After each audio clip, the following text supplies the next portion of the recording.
Is Hot X jumping on the free solo bandwagon? That's right, and I very much hope to get an Oscar. Yeah.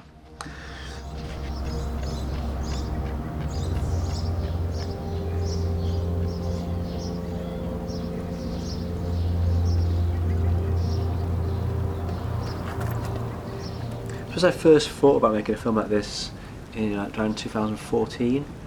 And this film has always been a collaboration between me and Hazel. You know, Hazel's credited as writer and associate producer.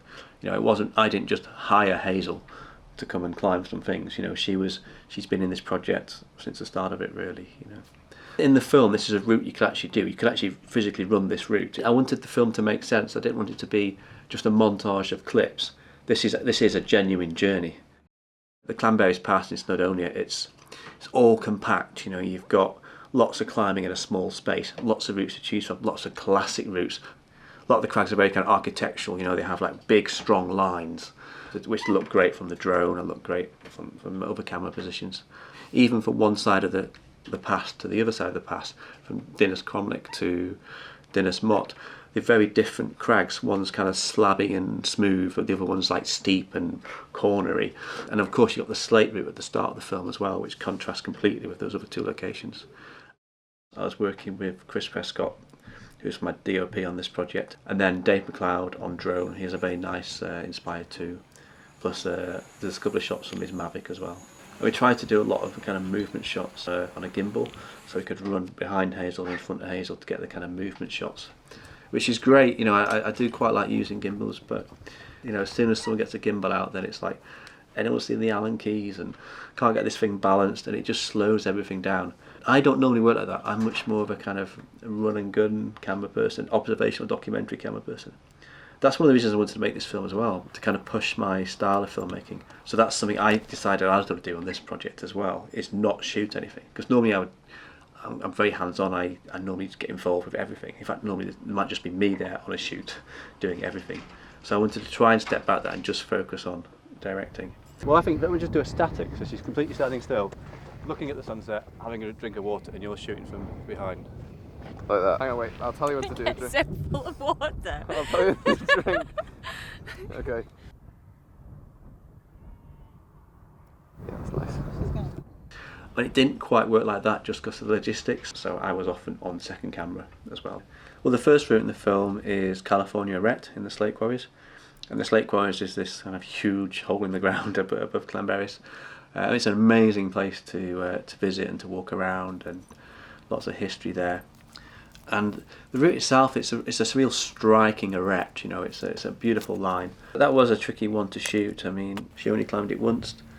Chris had quite an ambitious idea to get this kind of shallow depth of field silhouette shot against the sun. It didn't quite work out, and he had to reposition halfway through the climb, and I know he was super stressed. You can actually see him repositioning on the back of the drone shot there. But look, I had a kind of more safer shot from higher up the hill, which worked quite nicely, and then we had the drone shot as well to give us really good coverage, and the drone shots looked amazing. So it all worked out in the end. You know, I knew we had the sequence. You know, I could see it. So the second route is Cemetery Gates on Dinas Cromlech, climbed by Joe Brown in like the 1950s, I think, with big boots and old ropes and stuff. So a lot of history in that route, and it's an amazing line, you know, right on the corner of this most iconic cliff. It was a hard shoot as well. We ended up shooting a lot of the climbing sequences 6 in the morning, you know, before anyone else got there. So we have the nice clean shots of the crag. You know, if a shot those at 10 a.m, there'd be rucksacks all over the base, and you know, people eating the sandwiches and things. It's complex though, because you're working in a valley, and the crags face different directions. So the sun hits various routes at different times of the day. And luckily, I was working with local photographer Ray Wood, and he's spent 30 years taking photos in that valley, and he knows it. He just knows it really well. Oh yeah, 70 degrees. That'll get the sun at about 8 in the morning. You know, so it was great working with him. And he also not only knows that, but he also knows how to rig them quite quickly. He knows how to get around to the top, drop a line in. You know, he really helped the production work. Without him, we would have definitely taken twice as long. It was actually quite a complex shoot. We actually had 3 cameras on this plus the drone, because the architecture of the crag is quite, it's not easy to get in position. So I was kind of halfway down the wall on a little ledge, and it gives quite a nice angle. Also, I wanted to be slightly to the side of the line just in case I dropped a lens, or if you drop anything on a climber and on a rope, it's one thing, but if you drop something on a climber and it knocks them off, I was very conscious of that. When we filmed the first take of her climbing it, I was on the wall. So I was very focused on the camera, getting in focus. It takes a lot of effort not to be shaky and keep it in focus, and that's all I'm worrying about. But then when we did the drone shots, after she'd done the first take, we all lower back down. I hide in a bush at the bottom of the route, Chris hides in a bush at the top of the route, Ray gets out a shot, and then Hazel climbs again and Dave flies the drone up and we get all the drone shots. So I spent maybe, 10 minutes hiding in this bush, and I was literally like that. I was actually crossing my fingers like, don't let anything go wrong,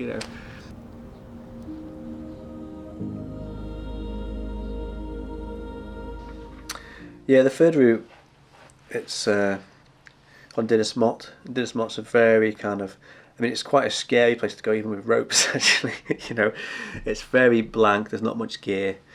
Also, because it's quite slabby, the moves, sometimes you're relying on smears and slightly smaller holds for your feet. So if you do slip there, you can't just grab onto a hold, it's a bit more frictiony. So for me, it was the most marginal of the routes she climbs in the film. Just a few weird foot moves. Yeah, it's pretty tenuous. It's not cemetery gates, you can't just yard up it.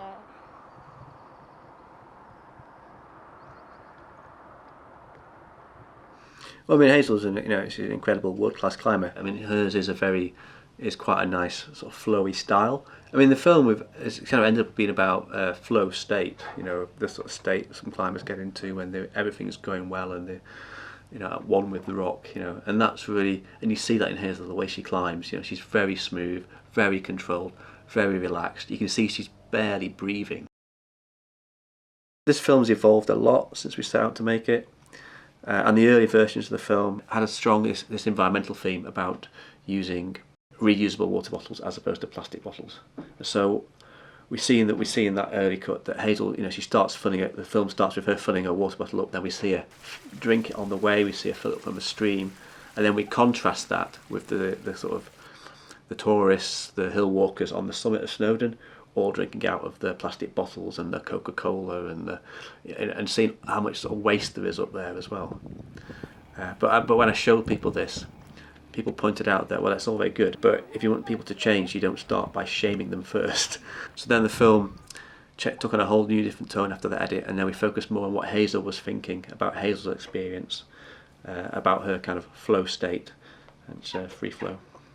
I'm a little disappointed that we managed to lose the environmental message I set out to tell with the water bottles, but I think it's a better film from that.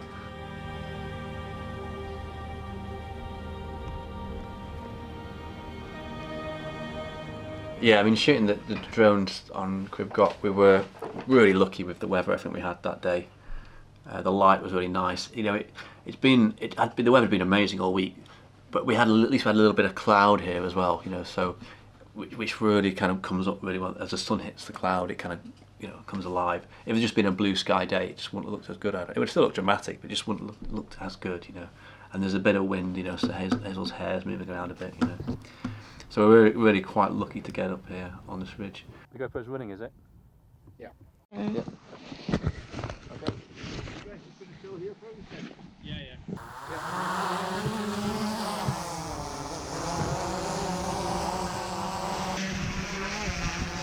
Before it, Dave.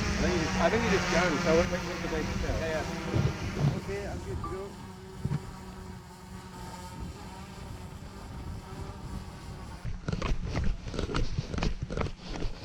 And we've got a ton of this. It's a real shame that in the film there's only really, is it 10 seconds of it? I'm not sure. But I can kind of watch this for ages. It's so good.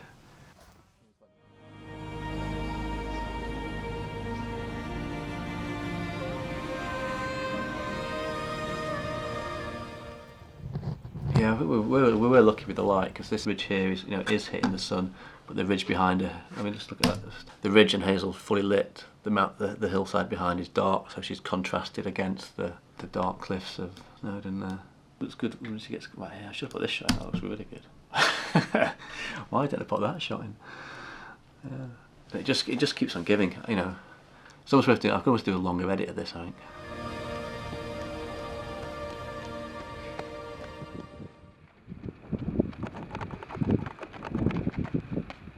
Oh, fuck.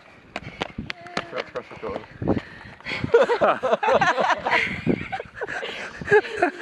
That was my best run. You just did. I've never run so well! From that corner's fine.